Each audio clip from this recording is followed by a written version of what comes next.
Asansol station সংলগ্ন এলাকায় taxi সহ অন্যান্য স্ট্যান্ড সরিয়ে ফেলার চক্রান্ত করছে রেল দপ্তর।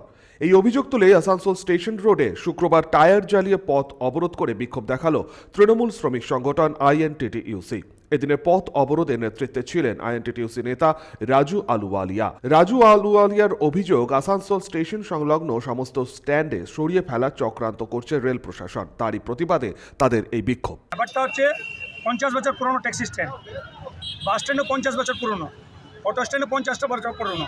তাকে চক্রান্ত করে পুঁজিপতিদের হাতে তাদেরকে পার্কিং করে বিক্রি করে দিচ্ছে। এটা বরদাস্ত করা যাবে না। কালকে 8টা ট্যাক্সি ড্রাইভারকে অ্যারেস্ট করে নিয়েছে।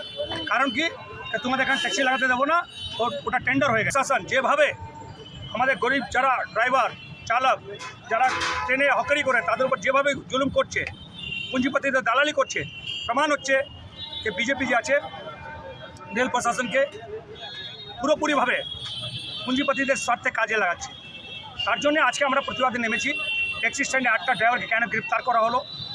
পার্কিং টেন্ডার করা চলবে। আসানসোল থেকে সঞ্জয় যাদবের রিপোর্ট, 99 নিউজ বাংলা।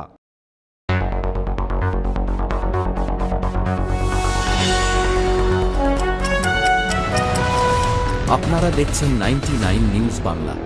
বদলাবো আমরা।